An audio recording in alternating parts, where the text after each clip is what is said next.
this episode of Winning with Beckwith, I am excited to have Adam Newman, CEO of OVM Financial, on the show. He's going to talk about how to build a company culture, whether it's a small business or large business, so I hope you really like it. Welcome to this episode of Winning with Beckwith. I'm extremely excited to have Mr. Adam Newman on today. He's very distinguished. Adam is currently the CEO of OVM Financial, and he's been CEO, we were just talking about this, for about 6 years. Mm-hmm. So over the past 6 years, feels like a lot longer. It does. Under your leadership, the company has grown to almost 300 employees, and we have been on the Inc. fastest growing companies list for 6 years in a row, I believe. Does that sound right? Close to that? 6 out of 7. 6 out of 7, thank you. So he's going to correct me a lot, probably. This is a common theme anytime we get together. So we have 6 out of the last 7 years. So you started out as a CEO, and we've grown and been one of the fastest growing companies in the country since you've been our CEO. So obviously you get all the credit. No, I'm just kidding. And you would never take all the credit. I usually don't get any credit. You don't, because you do a good job, and we'll talk about this, of building a good team around you and creating a great company culture, which is a lot what we're going to talk about today. And so anytime we're talking about company culture, obviously we're a pretty large company compared to some of the smaller entrepreneurs that we've talked about in previous episodes. But the same concepts will still apply, and we'll get into that. But I'd love to kind of start out with a fun fact about Adam. Adam, he's full of useless information. So if you didn't know that, I wanted to let you know that. As an example, if you were going to eat dinner anywhere in the country, maybe the world, and you asked Adam, hey, what's the best restaurant in Portland, Oregon? All right, I'm not going to put you on the spot, but he could probably tell you one of the best restaurants. Portland, Oregon, but I can get you close. He can get you close. Somewhere in Oregon, probably, if it's not Portland, right off the top of his head. But he does have a lot of useless information. He also has useful information. Obviously, that's why he's been successful as the CEO here at OVM Financial. But I'd love to kind of start out with asking you, like, tell us a little bit about your career. Like, when you started OVM, were you hired as a CEO? I was not hired as the CEO. Yes. There was one in place at the time. He was one of the founders of OVM, Chip Simpkins. Actually, Chip, George, and Aaron, 3 of the original founders, hired me as a loan officer in 2010. January, I remember the day I interviewed, it was snowing, so came in, they were all wearing ties and whatever. Of course, Did you walk to work? No, I didn't walk to work in the snow. I couldn't resist. But no, I showed up, interviewed, and I think I started the next week. And it was, I just started as loan officer. I knew Aaron, one of the other owners, for a little bit from a prior career as a broker. And so we became fairly close quickly. And actually went to start a branch in Chesapeake with Aaron after only being here a year. And I kind of took the role as the branch manager. Aaron took the role more as the recruiter and the originator. And within about 12 months of that Chesapeake branch being open, we had a lot of ops in our office, as well as a lot of loan officers, I think more than corporate had at the time, or about even. And so slowly my role evolved from more of a branch manager to kind of like a sales manager with a little bit of influence and roles in ops, just because I seem to understand some of those things. And I think as the company grew, the owners made a conscious decision that in order to continue to grow, it was probably I was a decent choice to lead the company and do that. Decent choice. He's very, very humble. I like that. I mean, you never know. Great choice. You never know what you're going to get.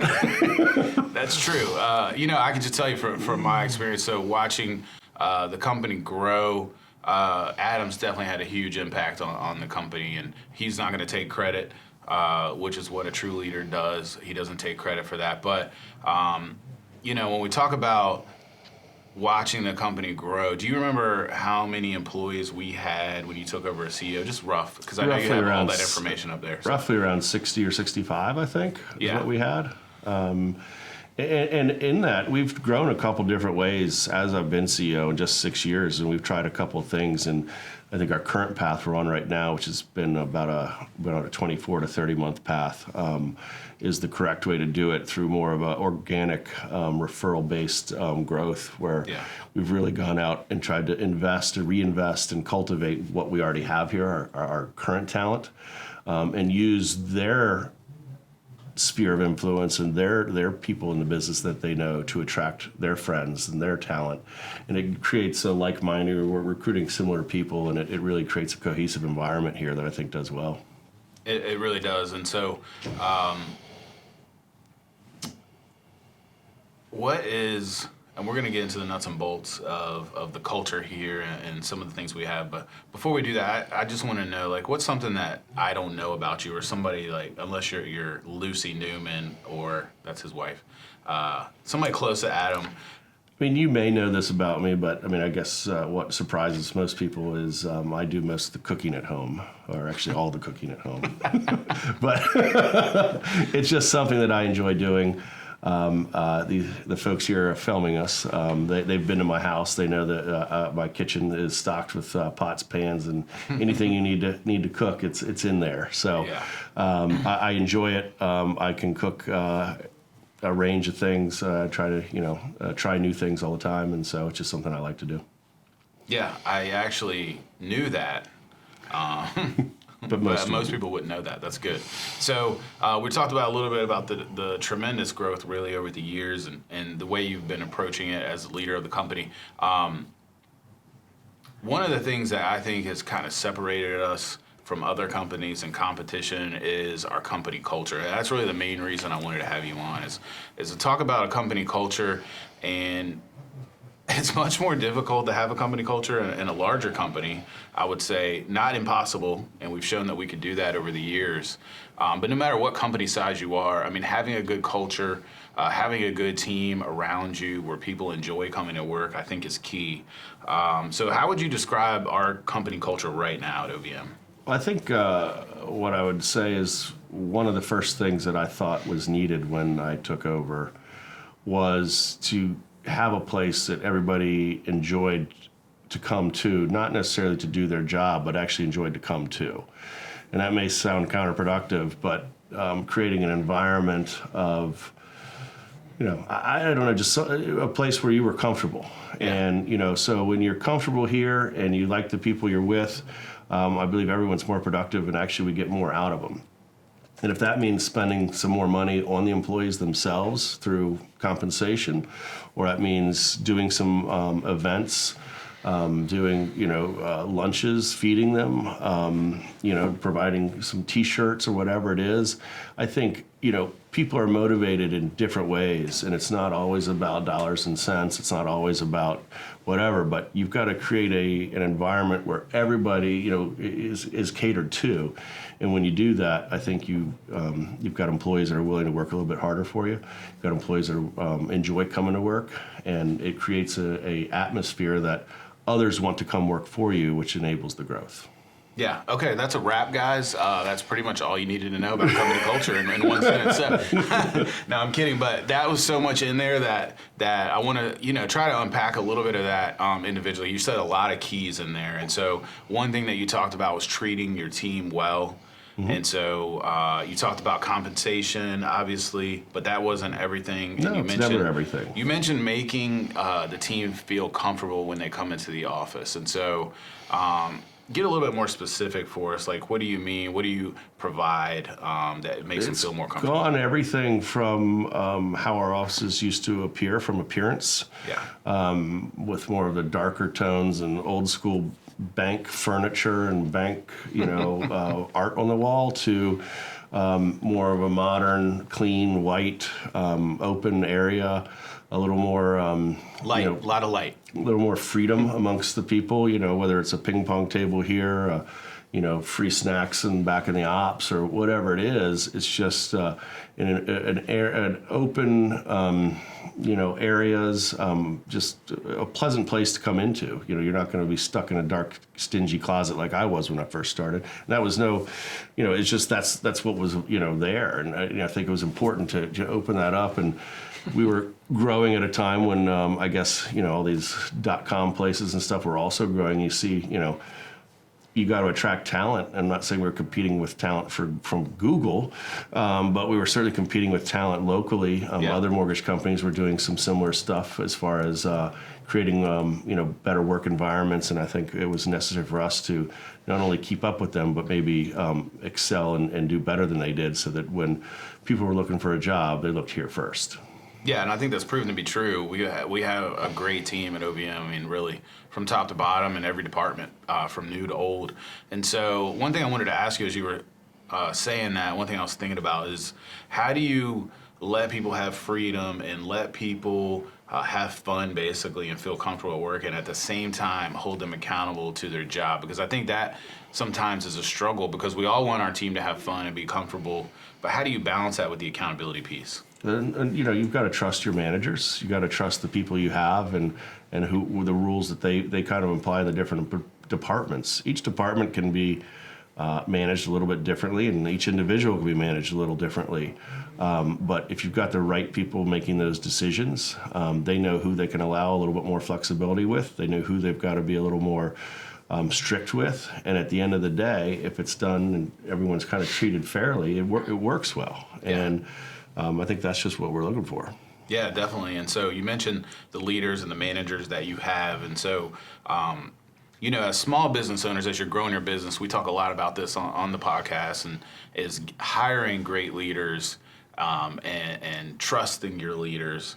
And so over the years, how have you identified some of the leaders that you've put in key positions, or what is the qualities, the characteristics you're looking for in the leadership team that you have? Luckily, there were some good leaders here that were just, in different roles. And what we found, is the more responsibilities we gave them, the more they actually excelled. And I think that's what you're looking for in a lot of people, is as you give them responsibility, how do they react and how do they grow?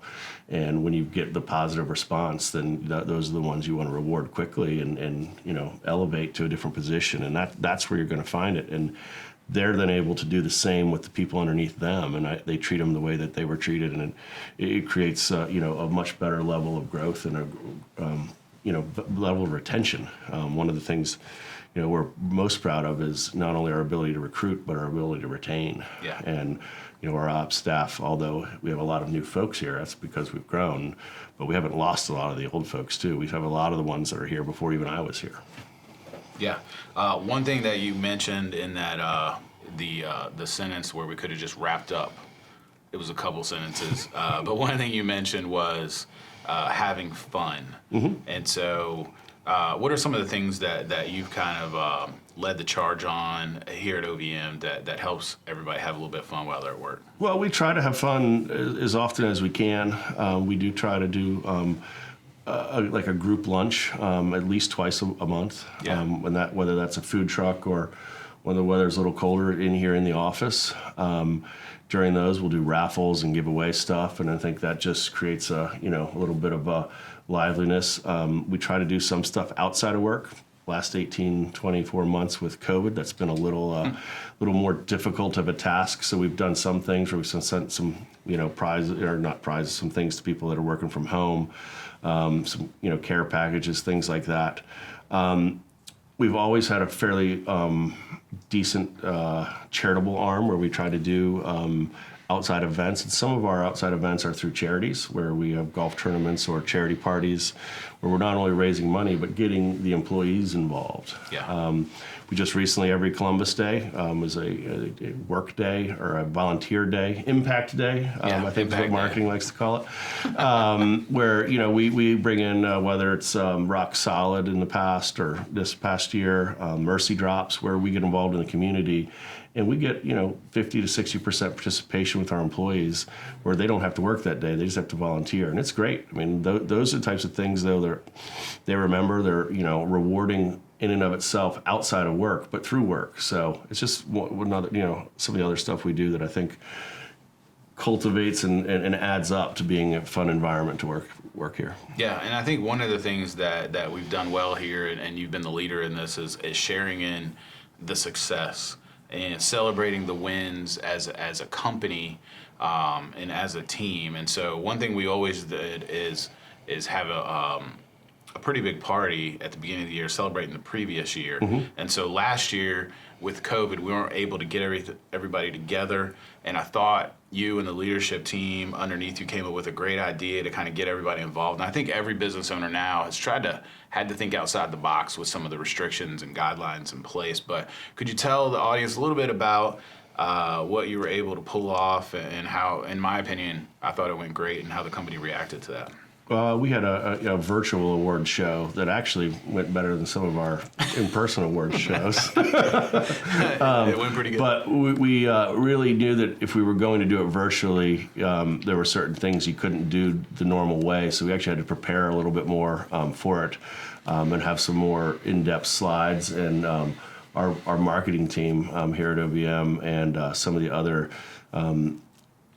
people here, Kim Markham and Nikki Troutman, did a great job of really getting a lot of people involved, whether it was here at the headquarters or outside, and put on a production that I actually think was probably our best one yet. And so this year, going back to live, most likely, we have a lot to live up to from a virtual standpoint. Yeah, I agree. That was really good, and I just being one of the people on the call, I thought it went great. And able to get the team involved, which I thought was key. And so, one of the other things you talk about, and we've talked about individually, is the loyalty and taking care of your loyal people and then hiring well. So could you elaborate a little bit on the loyalty piece and how important is that to you and your culture here at OBM? I mean, I think any company, loyalty could also, I guess, create a stale environment, but that's not the intent of loyalty. The intent of loyalty is that you've got people that have been here, understand what you're about, and help create the good parts and help that culture and that environment grow and thrive. And I think we have done a good job with our very key employees, whether that be sales or operations, of maintaining them and being and staying here. And I think whether it's myself or other leaders here, I think we've been very fair to all of our employees, try to be as open and honest with them as we can. And, going forward, that's how we'll maintain it, and that's how we'll continue to grow and survive and do well in the mortgage industry. So when you're looking at a team member or a leader or really anybody, how much emphasis do you put on loyalty compared to their actual ability to do the job? Because I think that's something that we all struggle with, because you want to take care of your loyal people. And like you said, you don't want to create a stale environment where things aren't growing and things aren't progressing. So how much emphasis do you put on that loyalty? I guess it depends on the person. Our loyal employees that are also great contributors and are positive influences on our work community, I think are something you don't want to lose. Yeah.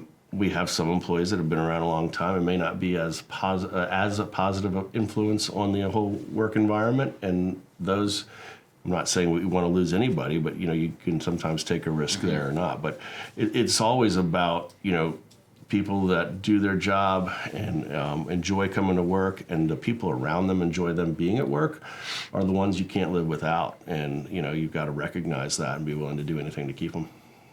Yeah, I've always personally, on my team, I've always valued loyalty really above all else. I would say, and you may or may not agree, but it sounds like you do agree.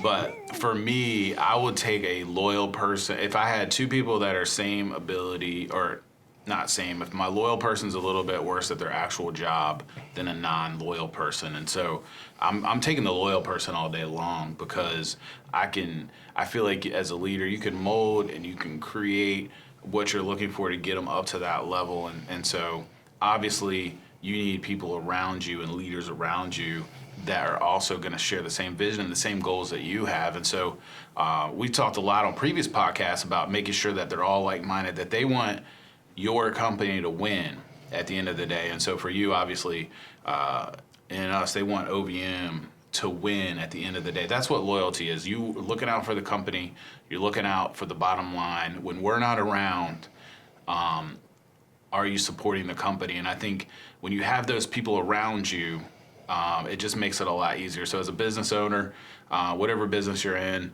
hiring those key leaders, we talk a lot about, they need to be a reflection of you, the company, and the goals that you have and the vision for the company. Mm-hmm. So you do agree? Okay, great. Yes, to some extent. He doesn't always agree with you, but it's great. Let's talk about that a little bit, how us not agreeing, I think, is actually a good thing. And so, obviously, Adam and I are colleagues. Technically, he's my boss on paper. But technically, he's the boss on the org chart. So, it's kind of a weird relationship, but I know with working for you for so long that I know that I can come to you and say anything and you don't get offended, and you don't take it personal. And I do believe as a leader, whether you're CEO or whether you're a manager of your department, whatever company you work at, not getting offended is key. So I don't know if there's a key to this, but how do you not get offended when I come to you and say things that you could be offended by? I don't know why I'm not offended, but I never have taken personal offense to a lot of things. I think, that is, I guess, a trait that I have. I don't know, but I definitely want to give everyone the benefit of the doubt, and that's even if they've done something, wrong. I want to give them the opportunity to correct it. And, there is no such thing as a bad idea as far as I'm concerned. Might be the wrong idea, but it's not bad to have an idea. And I think it's important that sometimes, people around here get mad, and I understand that. I get mad too. And, it's how we react from that, or how we react from, making a mistake. And I think, some of the best parts about OVM are some of the mistakes we made. And, some people we've hired that were not a good fit, and we were able to grow and learn that they weren't. And I think it's key that what we've done over the last 6 years, I'm willing to admit that, I've probably made more mistakes than I have, things that went right.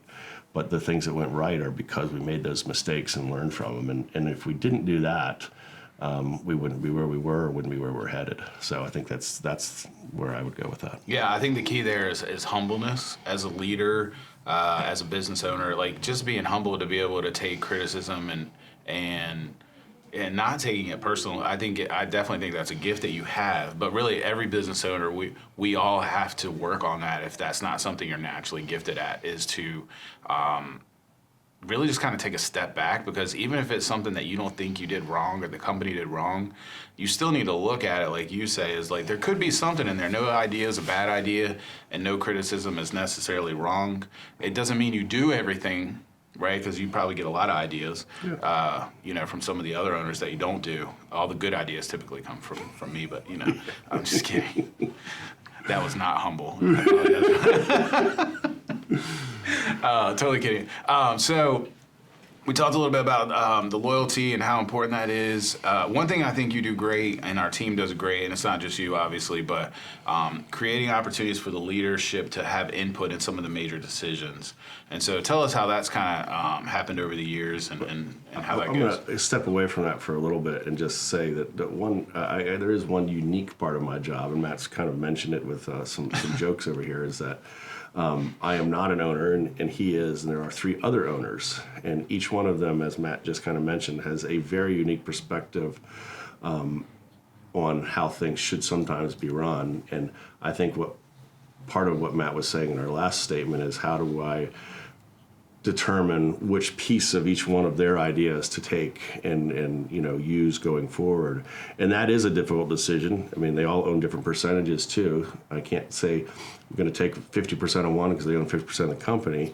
But what I can say is that they do all have valuable ideas and good ideas, and it's usually a culmination of the 4 of their thoughts that are put together, usually to make decisions, with how we go forward.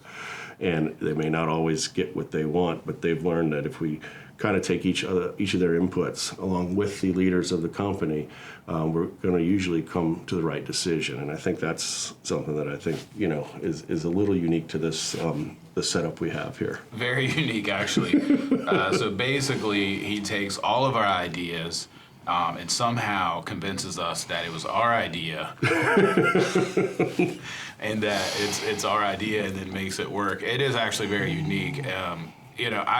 I will tell you this as an owner, we don't have a lot to do with the day-to-day operations, and so I really believe that the success of the company and some of the difficulties, we've probably caused, but the success obviously comes from Adam's leadership, and not to get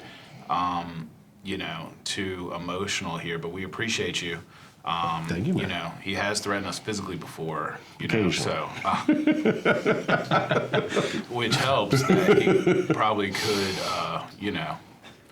beat me up. I mean, let's just be real. Anyway, so creating opportunities for the leaders and giving them the input on the decisions, I think is one of the keys that you've done to help establish the culture here. One thing too that I wanted to bring up is being able to give people direct feedback to help them grow. So I think sometimes as leaders, we all can be guilty of this when you're growing a business and you're the leader of businesses. Sometimes we just sweep stuff under the rug instead of addressing things head on, and giving direct feedback is one of the things that I think is great, not only from you, but some of our managers, to be able to help the team grow. Well, I think in this business, there's so much change, not only from internal sources, but external sources. Our business isn't controlled by just the consumer. It's also controlled by, the government in some respects, and other investors and banks that have a lot of influence on how we move forward, whether that's through rate policy or just strict sheer paperwork. We don't make a lot of those decisions. And so our business is always evolving, whether it's technology, whether it's any of that stuff. And if we don't allow our managers, time to kind of correct and teach and, fix, and we just demanded things be fixed right away with no explanation, we would not be growing. And it's important that when a mistake is made, we figure out the source of the problem. We come to a resolution, and then we teach from that point forward. And I think that is a very important part in how we have grown, because instead of just putting a patch on it, we've actually made an actual direction shift and fixed some of the source issues. Yeah. So a lot of stuff there. One more question before we kind of wrap up. So a lot of the people listening to the podcast maybe are individual loan officers with a small team, maybe a real estate agent with a few employees, or it could just be like an electrician that has 3 employees, right? Small business. Mm-hmm. So as a small business owner, do you think some of the keys of creating a good culture can be applied to a small business just like it does in a large business? Absolutely. Anything's scalable. And in that case, that small business owner, that electrician with 3 employees is, he still has to act as a leader and an owner and make decisions that are best for the company. And a lot of times, it might be a hard decision, but, whether it's to let one of those electricians go or to go hire the next one, what jobs to accept. But everything we do is all relatable to any business. There's no difference. It's just the scale of the operation. Yeah, so just to sum it up, if you're a small business owner, a large business owner, all right, we could have probably wrapped this up in that one sentence earlier, but we really had to dive in a little bit deeper. But here's some of the things that Adam has said that are keys, just to kind of wrap up. Treat your team well, right? Take care of your people, take care of your loyal people. Share in the success. Celebrate the wins. I know for me personally, I sometimes can be so focused on the next goal that I forget to celebrate the wins. But celebrate the wins when they happen, then move on to the next goal. One thing that I think Adam's led great here at OVM is having fun. We love to have fun. So if you're a small business, large business, let's have some fun with your team. Create opportunities, whether it's a food truck at the office or whether it's taking your team out to dinner or having them over to your house. I know Adam wants to have the whole company over so he can cook. since he loves to cook. A few people, your neighbors might not like that. The neighbors will be okay. Create opportunities. I think one thing that we miss as leaders is like getting your team's input on the big decisions. It doesn't mean you listen to everything that they say. Well, you do listen. It just doesn't mean that you execute and do everything they say, because they don't always have the whole picture that you have as the leader, but always give them the opportunity to do that. The other piece is giving direct feedback to people, right? Don't sweep stuff under the rug. Give direct feedback. And just make the workplace comfortable, right? No matter where that is. And, you may have to think outside the box with some ideas like Adam and the leadership team did when we had to do our awards ceremony online. But make it fun, make it comfortable. I think those are the keys that I picked up on. Is there anything you wanted to add there? No, just that, we could have this conversation a year and some of these answers would be different just based on the timing and what we had to do. But at the end of the day, the motives and everything would still be very similar. Just the execution could be completely different. Yeah, and I think we talk a lot about, we've learned a lot, but we don't know everything. Adam would be the first one to admit that. I'd be the first one to admit that. So as leaders, we always have to be growing, which we are. So thank you so much for coming on. Just to kind of sum it up, Adam does owe me a bottle of wine right now for a bet that I recently won. And so I know you were going to bring that on with you. You probably forgot. I forgot it, but it's okay. But no, seriously, thank you. Honestly, I could say that your leadership here at OVM, it has made a huge impact on the company. And as an owner, we appreciate you, but I know the team does too. So hopefully, as a business owner or a leader of any organization, department, no matter what business you're in, hopefully you picked up something on the company culture that has been established here. And really, we look forward to the next episode. So thank you for tuning in. Thank you.